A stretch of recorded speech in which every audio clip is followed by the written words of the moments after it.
Almarhum Jenderal Basuki Rahmat lahir di Tuban tanggal 14 November 1921. Dikaruniai 3 putra dan 1 putri.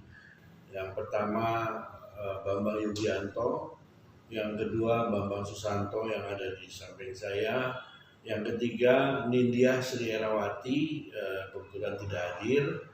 Yang keempat saya sendiri dengan Bambang Wasono, dan sekedar informasi kakak kami yang tertua Bambang Yugianto sudah mendahului kita 2 tahun yang lalu. Ya, mungkin ya, bisa meneruskan mengenai pribadi Bapak itu ya.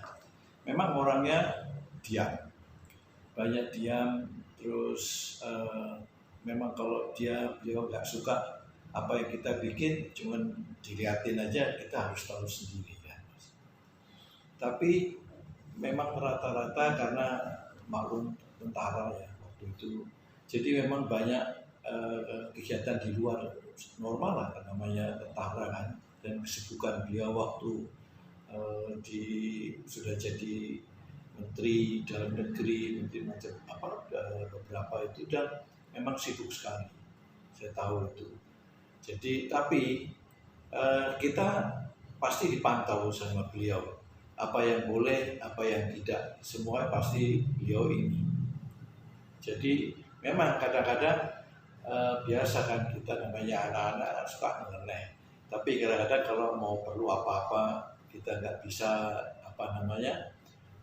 sama ibu misalnya, enggak, coba tanya sama Dedi, kami ketemu terus ono perlu apa gitu. Akhirnya beliau juga ini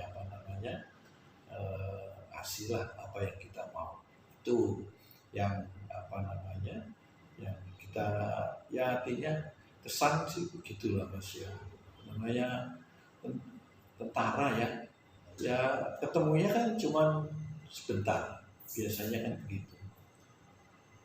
Sama lah seperti anak-anak itu kalau anak kolong yang lain lah, kira-kira gitu. Kalau akhir pekan ada waktu ada libur gitu, dia selalu pengen bersama. Jadi kita bersama, terus kita kebetulan waktu itu ada tanah di Pasar Minggu di Jati Padang. Kalau sudah ke sana, udah pasti kita ini nangkep ikan, masak sendiri, ada empang, masak itu terus makan pakai daun jati segala macam, karena waktu gerilya dia itu kan di daerah Bojonegoro. Jadi itu ingat masa-masa lalu, masak pakai areng segala macam, senang beliau gitu. Dan itu pun sampai waktu sampai di Jakarta, kadang-kadang kalau dia mau makan, coba cari daun jati kan, Jawa Timur kan ya. gitu loh.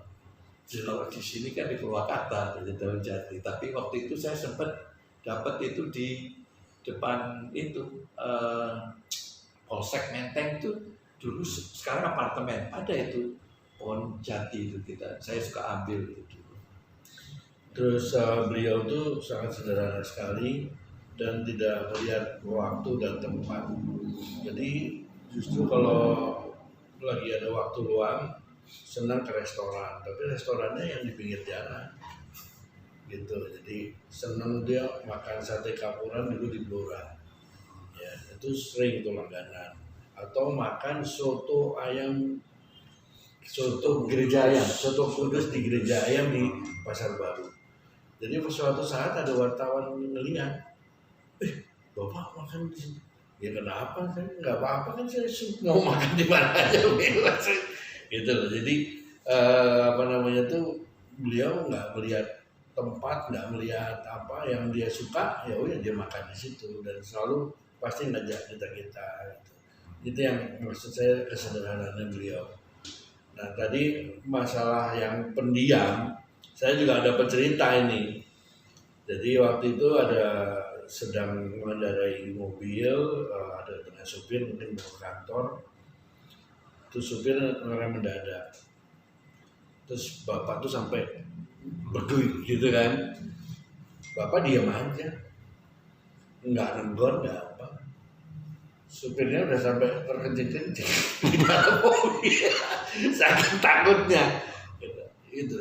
Dan itu juga cerita dari ajudan juga. Kemudian dari ajudan juga biasanya kalau ngambil perintah tuh, misalnya manggil Sabtoh, coba telepon Sri, gitu aja.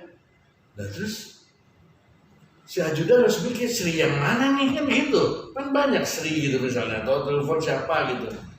Nah ajudan harus melihat kontaknya, pas lagi ngerjain apa ini. Nah, jadi ya harus seperti itu. Jadi nggak banyak ngomong, cuma cet gitu aja. Dan dia harus, yang dia kasih tugas harus segera tanggap dan ngerti.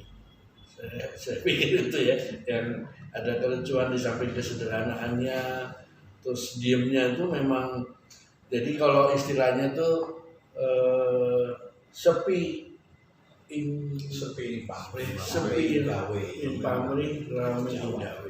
itu memang motonya beliau.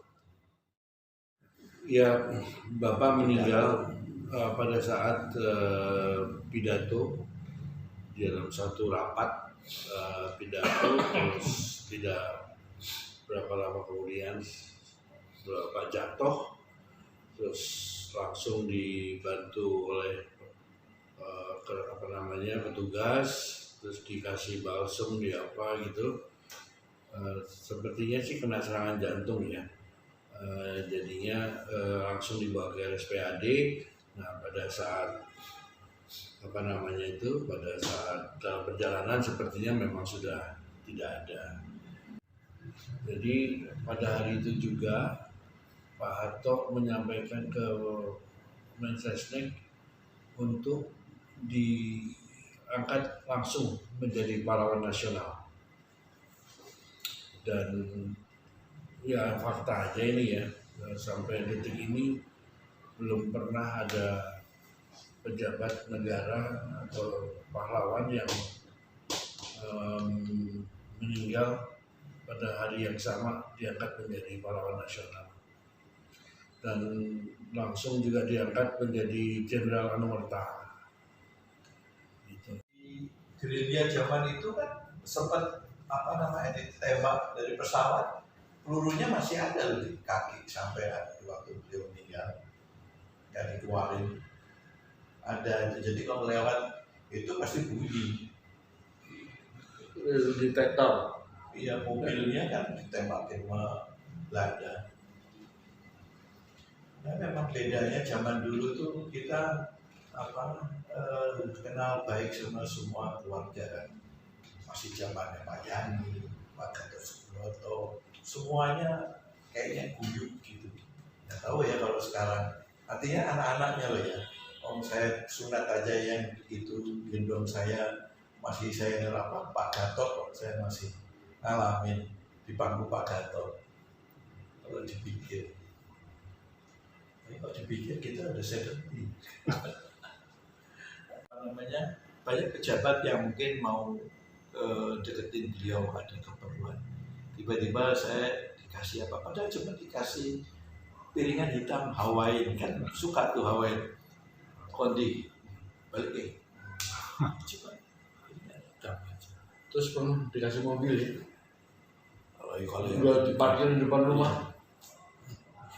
Seru parkir. Rumahnya mobil mewah juga pada saat itu. Ya begitulah kira-kira. Sangat sederhana.